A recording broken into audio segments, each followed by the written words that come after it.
कैसे हो आप सभी? स्वागत है आपका हमारे यूट्यूब चैनल में। हमारी 8.1 प्रश्नावली चल रही थी जिसमें कि हम चैप्टर पढ़ रहे थे ट्रिग्नोमेट्री। ठीक है, तो ट्रिग्नोमेट्री में यानी कि त्रिकोणमिति में हम 8.1 प्रश्नावली में क्वेश्चन नंबर हमने 9 तक करा दिए थे। आज हम 10 और 11 देखेंगे। ठीक है, हमारे पास यही दो क्वेश्चन और रह गए हैं, उसके बाद हमारी एक्सरसाइज पूरी तरह से समाप्त हो जाएगी। फिर हम लेके चलेंगे 8.2 प्रश्नावली। ठीक है, तो आइए ज्यादा समय वेस्ट नहीं करेंगे, हम डायरेक्ट अपनी प्रश्नावली की ओर बढ़ते हैं। बच्चों ये देखिए सवाल हमारा, ये लिखा हुआ है बोर्ड पे, देखिए। ट्रायंगल यानी कि त्रिभुज पी क्यू आर में जिसका कोण क्यू समकोण है और P R plus Q R बराबर 25 सेंटीमीटर है और पी क्यू 5 सेंटीमीटर है। Sine P cos P and यानी कि और टेन पी के मान ज्ञात कीजिए। ठीक है, सबसे पहले तो आप ये देखिए, आपको एक ट्रायंगल बनाना है। ठीक है, और ये आ गया आपका पी क्यू आर। ठीक है, पी क्यू आर आप ऊपर से ले लो या नीचे से ले लो। चलिए नीचे से ले लेते हैं, कोई बात नहीं है। पी क्यू आर, ठीक है। अब इसमें कहा है क्या, पी क्यू। देखिए पी क्यू कितना दे रखा है, 5 सेंटीमीटर। ठीक है बच्चों, 5 सेंटीमीटर। एक काम कीजिए, हम जो है एक एंगल के बारे में भी और बताएंगे। पी क्यू आर ये आ गया, पी क्यू आर का 5 सेंटीमीटर। कोई दिक्कत वाली बात नहीं है, कैसे भी कर सकते हो। ठीक है, दोबारा बता देंगे इस बात को। अब देखिए हमें क्या करना है, हमें गिवन है, सॉल्यूशन डालेंगे। गिवन दैट, देखिए क्या लिखेंगे, पी क्यू बराबर हमें दे रखा 5 सेंटीमीटर और P R plus Q R बराबर दे रखा हमें 25 सेंटीमीटर। यहां से हम क्या करेंगे, पी आर निकाल लेंगे, तो 25 माइनस क्यू आर।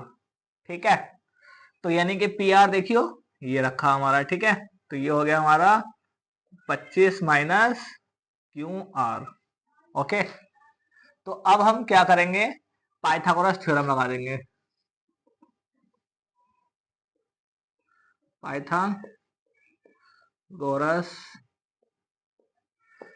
प्रमेय से, पाइथागोरस प्रमेय लगाएंगे तो पाइथागोरस थ्योरम होती क्या हमारी, कर्ण का स्क्वायर बराबर होती है आधार का स्क्वायर और प्लस लंब का स्क्वायर। ठीक है बच्चों, अब देखिए कर्ण आपका क्या दे रखा है, इसमें कर्ण दे रखा है आपका पी आर यानी कि 25 माइनस क्यू आर का स्क्वायर बराबर आधार कितना दे रखा है आपका, आर क्यू का स्क्वायर, और लंब कितना दे रखा है आपको, पी क्यू।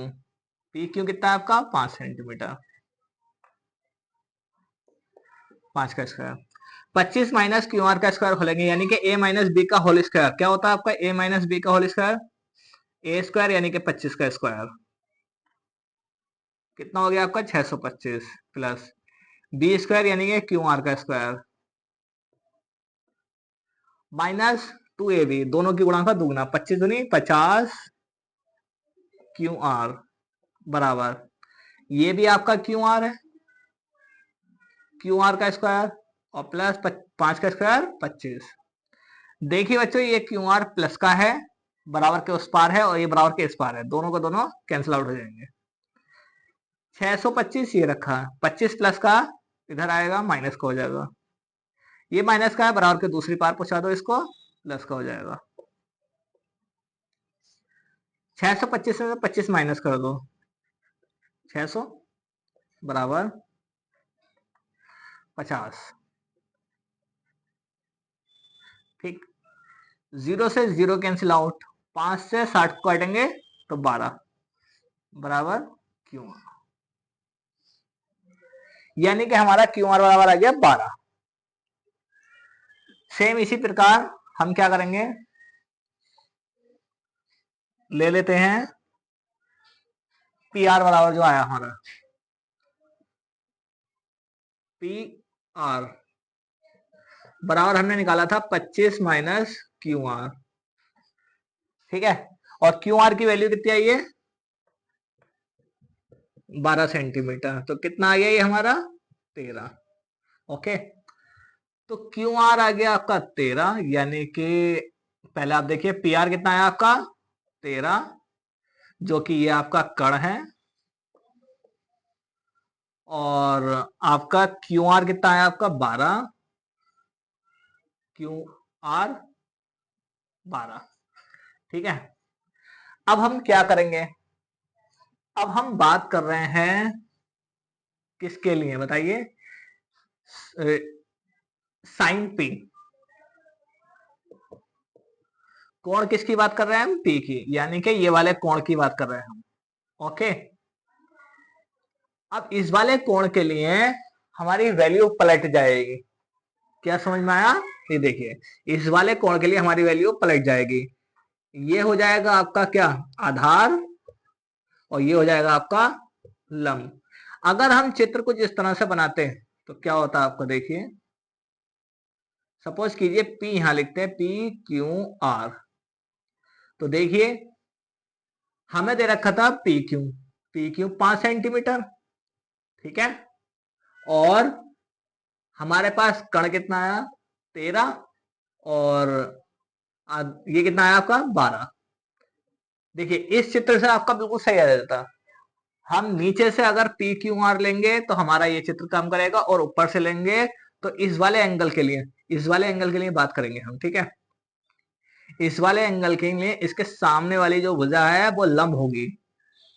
ओके, और अगर हम इस वाले एंगल की बात करें, इस वाले की, तो इसके सामने वाली भुजा लंब होगी। याद रखना बच्चों, अगर हम आर की बात करेंगे तो इसके सामने वाली भुजा लंब होगी, और पी की बात करेंगे तो इसके सामने वाली भुजा लंब होगी। ठीक है, तो देखिए साइन पी बराबर क्या होता है आपका, लंब बटे कण। लंब, लंब कितना आपका बताइए, लंब है आपका 12, आप इस चित्र में भी देख सकते हो 12। ठीक है, और कण कितना है आपका 13, एक आंसर हो गया। ठीक है, अब निकालना आपका cos p। cos p बराबर क्या होता है आपका, cos p बराबर होता है आधार बटे कण। आधार कितना है आपका, आधार है आपका 5, और कण कितना है आपका 13, दूसरा आंसर हो गया। अब निकाल लो tan p, लंब बटे आधार। लंब कितना है आपका 12, और आधार कितना है आपका 5। ठीक है, ये आपका आंसर हो जाएगा। ठीक है बच्चों, ये चित्र मैं इधर बना रहा हूं जिससे कि आप समझ लो। ये आपका आ गया P Q R 5 12 13। बच्चों अगर P Q R आप अगर ऊपर से काउंटिंग करते हो तो ये लंब और आधार आपस में चेंज हो जाएंगे, और अगर P Q R आप नीचे से लेते हो तो हमारी कोई चेंज होने की जरूरत नहीं है, बिल्कुल ऐसे ही चलेगा। ठीक है, ये था आपका सवाल, जिससे कि ये पूरा हो चुका है। चलिए आप लोग इसका स्क्रीनशॉट ले लीजिए, आप दोनों में से एक चित्र का यूज कर सकते हो। ठीक है, ये आपको सिर्फ समझाने के लिए बनाया कि आप नीचे से लोगे तो आपका सीधा सीधा चलेगा, और अगर ऊपर से पी क्यू आर लोगे तो आपका लंब और आधार चेंज हो जाएगा। ठीक है, मेन चित्र आपका ये है, दोनों में से कोई से भी आप कर सकते हो। चलिए आप लोग इसका स्क्रीनशॉट लीजिए, और फिर बढ़ते हैं हम इस प्रश्नावली का आखिरी सवाल जो रह गया हमारा। ठीक है, चलिए देखिए आखिरी सवाल क्या कह रहा है। यह है हमारा 11वां सवाल। 11वां सवाल कह दिया, बताइए कि निम्नलिखित कथन सत्य है या असत्य है, कारण सहित अपने उत्तर की पुष्टि कीजिए। बच्चों जैसे कि आपको पता है, यहाँ पे बोल रखा नंबर 1 कंडीशन में tan 1 का मान सदैव 1 से कम होता है। बच्चों 1 से कम नहीं होता है। आप देखिए जो आपका है tan 45 का मान आपका 1 होता है। ठीक है, तो 1 से कम कैसे हो सकता है, 1 से तो ज्यादा होगा, या 1 से कम नहीं हो सकता। ठीक है, इसने बोला 1 से कम, चाहे तो आप ये ले लीजिए चित्र के अनुसार सोल्व कर लीजिए। ठीक है, और इसमें आप ले लेंगे, क्या होता है हमारा tan थीटा बराबर क्या होता है, लंब बटे आधार। लंब कितना होता है आपका 4, आधार कितना होता है 3। 3 से जब इसको डिवाइड करेंगे तो 1 पॉइंट कुछ आएगा आपका। ठीक है, 1.3 करके आ रहा, तो 1 से तो कम होता ही नहीं है, दूर दूर तक नहीं होता आपका। ठीक है, तो 10 का मान सदैव 1 से कम होता है नहीं। ये क्वेश्चन आपका क्या हो गया, गलत हो गया, यानी कि असत्य है। 1 से ज्यादा होता तो आंसर सही था हमारा। अब इसने बोला है कोण ए के किसी मान के लिए सेक ए बराबर 12। सेक ए देखिए, ये होता है आपका लाल बटे कक्का। तो क्या होता है सेक ए बराबर, सेक के बराबर होता है कण बटे आधार। तो देखिए आपका कण हमेशा ये है बच्चों, एक बात याद रखना, कण हमेशा ज्यादा होता है इन दोनों से। ठीक है, अगर ये 3 4 है तो ये 5 है, कण हमेशा ज्यादा है नहीं है, तो कण ज्यादा है आधार कम है, कण ज्यादा है और आधार आपका कम है। तो इसका मतलब क्या है, ए के लिए किसी मान के लिए ये हो सकता है, बिल्कुल हो सकता है बच्चों। ये कण हमेशा ज्यादा ही रहता है, आधार हमेशा कम रहता है। ठीक है, तो ये सत्य है। ओके, कुछ नहीं है, लॉजिकली है, सत्य असत्य आपको बताना है, ज्यादा टेंशन लेने की जरूरत नहीं है बच्चों। ठीक है, अब क्वेश्चन नंबर 3 में क्या कहा है, पहला हो गया, दूसरा हो गया, तीसरे की बात देखते हैं। कोस ए, कोण ए के कोसाइंट के लिए एक संक्षिप्त रूप बताइए। बच्चों यहाँ पे कोस ए की फुल फॉर्म पूछी है। ठीक है, ये जो होता है हमारा कोस ए की फुल फॉर्म होती है कोसाइन। ठीक है, और ये जो कोसेंट जो है हमारी, कोसेंट जो दे रखी है ये कोशेक की दे रखी है। ठीक है बच्चों, ये किसकी दे रखी है, कोशेक की। तो सिंपल है आपका, कोस की फुल फॉर्म क्या होगी, कोसाइन, कोसाइन। ठीक है, कोसेंट नहीं होती है, तो इसका मतलब क्या हो गया, ये हो गया आपका असत्य। ठीक है बच्चों, ये आपका क्या हो गया, आपका असत्य। चलिए आगे देख लेते हैं। कोट ए, कोट और ए का गुणनफल होता है। जो कोट ए है वो ए का गुणनफल नहीं है, ये गलत है। ठीक है, तो ये भी क्या हो जाएगा आपका असत्य। कोट ए, कोट और ए का गुणनफल होता नहीं होता, कोट और ए का गुणनफल कैसे हो जाएगा, अगर इसकी गुणा करेंगे तो आपका होगा ए कोट ए, कोट इतना होगा। कोट ए कैसे बन जाएगा, नहीं बनेगा ना, गलत है। आगे देखिए, किसी भी कोण थीटा के लिए साइन थीटा बराबर 4/3 है। बच्चों साइन थीटा का मान 1 से बड़ा, या तो 1 से बड़ा होगा, या माइनस का 1 होगा, या प्लस का 1 होगा। ठीक है, एक बात ये याद रखना, या तो प्लस का 1 होगा या माइनस का 1 होगा, या तो 1 से बड़ा आएगा या 1 से कम आएगा। ठीक है, तो इसलिए ये हमारा क्या हो जाएगा, सत्य हो जाएगा। ओके, नॉर्मली बस आपको ये बातें ध्यान रखनी है, छोटी छोटी बातें हैं, ज्यादा इसमें डीप जाने की जरूरत नहीं है, इतना हैवी आपको नहीं सीखना है।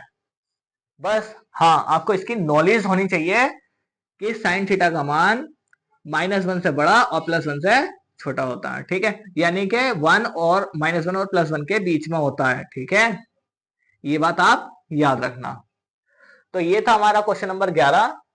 और बच्चों ये आपकी फुल फॉर्म जो है आपके किताब में दे रखी है, फिर भी मैंने आपको ये वाली बता दी है, और बाकी की फुल फॉर्म है पूछ लेता है, आप याद कर लेना है। ठीक है, तो उम्मीद है आप लोगों को ये सवाल समझ में आया होगा बच्चों।